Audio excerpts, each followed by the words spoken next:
അത് അത് ആ ഒരു ക്വസ്റ്റ്യനിലേക്ക് വരാം. വികസനം എന്നുള്ള ഒരു പൊളിറ്റിക്കൽ അജണ്ടയായിട്ട് BJP കൊണ്ടുവരാറുണ്ട്.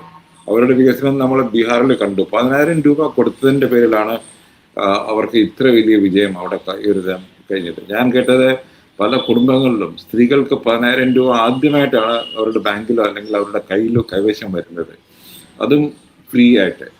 അപ്പൊ ഈ ഒരു വികസനം എന്ന് പറയുന്നത് അത് എത്ര വികസനം എങ്ങനെ ഉണ്ടാക്കും എന്ന് നമുക്കറിഞ്ഞൂടാ. പക്ഷെ വോട്ടായിട്ട് അത് മാറ്റാൻ കഴിയും. ആ ഒരു മൂവ് അത് അത് അത് കേരളത്തിൽ ഇതുവരെ നമ്മൾ കണ്ടിട്ടില്ല. ഇപ്പൊ കേരളത്തിൽ ഈ CPM വികസനം എന്ന് പറയുന്നുണ്ട്. റോഡുകളും തുറമുഖവും മെട്രോയും ഒക്കെ ഇത് തന്നെയാണ് സംഘപരിവാർ വർഷങ്ങളായി പറഞ്ഞുകൊണ്ടിരിക്കുന്നത്.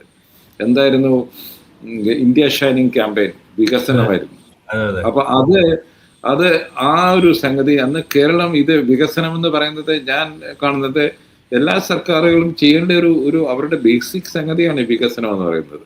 പ്രത്യേകിച്ച് ഇന്ത്യ പോലെ രാജ്യത്ത് അതിദരിദ്രരെ മാറ്റി എന്ന് കേരളം അവകാശപ്പെട്ടു. നല്ല കാര്യമാണ്. ഞാൻ പറഞ്ഞ ലോകത്തിലെ വലിയ കാരണം. പക്ഷെ ഒരു അപകടം പറ്റി, അതായത് സർക്കാരിന്റെ ക്ലെയിമുകൾ ഇന്നത്തെ അവസ്ഥയിൽ ആരും വിശ്വസിക്കത്തില്ല, ആരും മുഖബലി കെടുക്കത്തില്ല. അവര് സർക്കാരിന്റെ ഒരു ക്ലെയിമാണ്.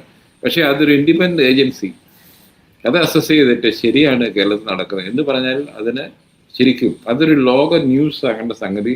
എനിക്ക് തോന്നുന്നത് കേരളത്തിന്റെ ഈ ഒരു തരത്തിൽ പറഞ്ഞ സെക്ടേഴ്സ് ഒരു വളരെ സങ്കുചിത പൊളിറ്റിക്സിനകത്ത് കലർത്തി അത് മാറ്റി.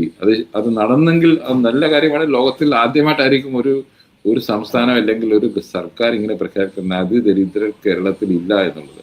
അത് ഞാൻ അതിനെ ഒരു വികസനമായിട്ട് തന്നെ കാണുന്നത്. റോഡ് പോലെയോ അല്ല, അതാണ് ഏറ്റവും വലിയ വികസനം. അതാണ് എല്ലാ വെൽഫെയർ സ്റ്റേറ്റും ജനാധിപത്യവും ആഗ്രഹിക്കുന്നതും ചെയ്യാൻ ശ്രമിക്കുന്നതും. അപ്പോൾ അതുകൊണ്ട് എനിക്ക് ദാമോദരൻ എന്തിനാന്ന് തോന്നി വികസനം എന്നുള്ള ഒരു അജണ്ട കേരളത്തിൽ തിരഞ്ഞെടുപ്പ് സമയത്ത് അത് മുന്നോട്ട് വരാൻ സാധ്യതയുണ്ടോ? സാറ് പറഞ്ഞ വളരെ കൃത്യമായിട്ടുള്ള കാര്യം. അതിദരിദ്രം നിർമ്മാർജ്ജനം ചെയ്യാൻ സർക്കാരിനെ പന്തി പ്രയോറിറ്റി കൊടുത്തത് അതാണ് വികസനത്തിനെ കുറിച്ച് നാന്ദിയാവേണ്ട ഒരു കാര്യം. ചൈന മുമ്പ് പ്രഖ്യാപിച്ചതാണ് എക്സ്ട്രീം പോവർട്ടിയാണ് ഇറാഡിക്കേറ്റ് ചെയ്യുന്നത്. ചൈനയാണ് ആദ്യം പ്രഖ്യാപിച്ചും ആ നിലയ്ക്ക് വളരെ ശരിയായില്ല. പക്ഷേ വികസനത്തെ പുറത്തുനിന്ന് തർക്കം കഴിഞ്ഞ ദിവസങ്ങൾ കണ്ടു. അതായത് ദേശീയപാത വികസനം ആരുടെ ഉത്തരവാദിത്തമാണ്, ആരാണ് നടത്തിയത്? സംസ്ഥാന സർക്കാർ സ്ഥലം എടുത്തത് ഞങ്ങളുടെ പൈസ കൊടുത്ത് അല്ല, ഗഡ്ഗിരി റോഡാണ് എന്ന് പറഞ്ഞ BJP. അങ്ങനെ BJPക്ക് അങ്ങനെ അതിലാണ് കേരള PWD മന്ത്രിനെ ഒഴിവാക്കിക്കൊണ്ട്, അത് അദ്ദേഹം വരുമാനമായിക്കോട്ടെ PWD മന്ത്രിയാണ്. നമുക്ക് രാഷ്ട്രീയ തർക്കങ്ങൾ പറയാം. അദ്ദേഹം PWD മന്ത്രി ആയത് ഒരു പക്ഷേ പിണറായിയുടെ ബന്ധം കൊണ്ടായിരിക്കുന്നൊക്കെ രാഷ്ട്രീയ തർക്കങ്ങളാണ്. പക്ഷെ ഒരാൾ PWD മന്ത്രിയാണെങ്കിൽ ഇപ്പൊ BJPയുടെ ഇപ്പൊ മഹാരാഷ്ട്രയിലൊക്കെ എത്ര ആൾക്കാരായി ഭായി ഭർത്താക്കന്മാരൊക്കെ ഇരിക്കുന്നത്?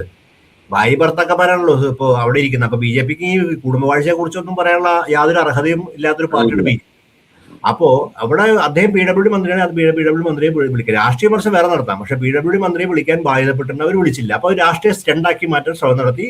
പിണറായി വിജയൻ അതിനെ BJP വിരുദ്ധ സ്റ്റണ്ടാക്കി മാറ്റാനും പറ്റി. അപ്പൊ ആ നിലയിൽ അവരുടെ വികസനത്തിന്റെ ക്ലെയിം വിഭജിച്ചു പോയി. പക്ഷെ പ്രധാനപ്പെട്ട കാര്യം എന്ന് പറഞ്ഞാൽ BJPയുടെ വികസന സങ്കല്പം, വികസിത് ഭാരത് എന്നൊക്കെ വികസനം എന്ന് പറഞ്ഞാൽ കേരളത്തിൽ ഒക്കെ താൽക്കാലികം. BJPയുടെ പൊളിറ്റിക്കൽ ക്യാമ്പയിൻ എപ്പോഴും നോക്കിയാലും ആദ്യഘട്ടത്തിൽ വികസനം പറയും, തെരഞ്ഞെടുപ്പ് അനുവദിക്കും, തനി വർഗീയതയിലേക്ക് പോകും. തനി വർഗീയത ഇത് നമ്മൾ കഴിഞ്ഞ ലോക്സഭയിൽ പല ഘട്ടങ്ങളിലും കണ്ടതാണ്. വികസിത് ഭാരത് എന്ന സങ്കല്പമായിട്ട് പ്രധാനമന്ത്രി തുടങ്ങുകയും പക്ഷെ ക്യാമ്പയിൻ അവസാനം എത്തുമ്പോഴേക്കും അത് മുസ്ലിം വിരുദ്ധ ഹെയ്റ്റ് ക്യാമ്പയിനായി മാറുന്ന കണ്ടുണ്ട്. കേരളത്തിൽ ഇതുപോലെ തന്നെ രണ്ട് വശം കൊണ്ട് രാജേന്ദ്രശേഖർ വികസിത കേരളം എന്ന് പറയുമ്പോഴും പാരലായിട്ട് അത്യാവശ്യം നല്ല വർഗീയതയൊക്കെ പ്രചരിപ്പിക്കാൻ BJPക്ക് ഇപ്പോഴും അതിന്റെ അപ്പാരറ്റസിന്റെ മെക്കാനിസം ഉണ്ട്. കാര്യം വിവിധ സംഘടനകൾ അവർക്ക് അതിനുവേണ്ടി തയ്യാറായി നിൽക്കുന്നുണ്ട്. പക്ഷെ ഇവിടെ ഒരു കാര്യം ഇപ്പോൾ BJPയുടെ ലീഡർഷിപ്പ് എന്ന് പറഞ്ഞാൽ രാജേന്ദ്രശേഖരൻ BJPക്ക് അത് എത്രമാത്രം പിന്തുണ കിട്ടും എന്നും കൂടി അറിയുന്ന തെരഞ്ഞെടുപ്പായിരിക്കും. കാര്യം അദ്ദേഹം ഉണ്ടാക്കിയ കൊളാബറേഷൻസ് നോക്കിയാൽ നമുക്കറിയാം T28 ആണ്.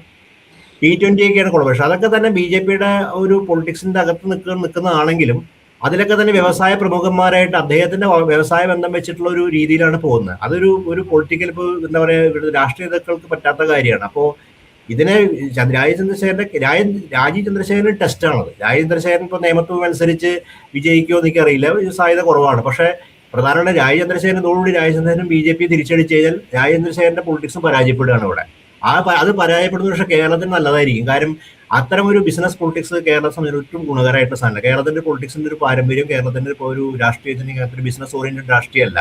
അപ്പൊ അതുകൊണ്ട് കേരളം അത് എങ്ങനെ തിരഞ്ഞെടുക്കുന്നത്? അപ്പൊ വികസനത്തെ കുറിച്ചാണ്. പക്ഷെ വികസനം എന്ന് പറയുമ്പോൾ തീർച്ചയായിട്ടും BJP എത്ര വികസനം പറഞ്ഞാലും കേരളത്തിൽ അതിന്റെ മുഖം പിണറായി വിജയനാണ് ഇപ്പോൾ. അതായത് ബി ജെ പി ഉദ്ദേശിക്കുന്ന വികസനത്തിന്, ബി ജെ പി ഉദ്ദേശിക്കുന്ന വൻകിട വികസന പദ്ധതികൾ, ദേശീയപാത, വിഴിഞ്ഞം പോർട്ട് തുടങ്ങിയ കാര്യങ്ങൾ ഉദ്ദേശിക്കുകയാണെങ്കിൽ അതിന്റെ മുഖം എന്ന് പറയുന്നത് അഡാനീസ് അവർ പാർട്ണർ എന്നാണല്ലോ നമ്മുടെ മന്ത്രി പറഞ്ഞത്, വാസവൻ പറഞ്ഞത്. അപ്പോൾ അതിന്റെ മുഖം പിണറായി വിജയനാണ്.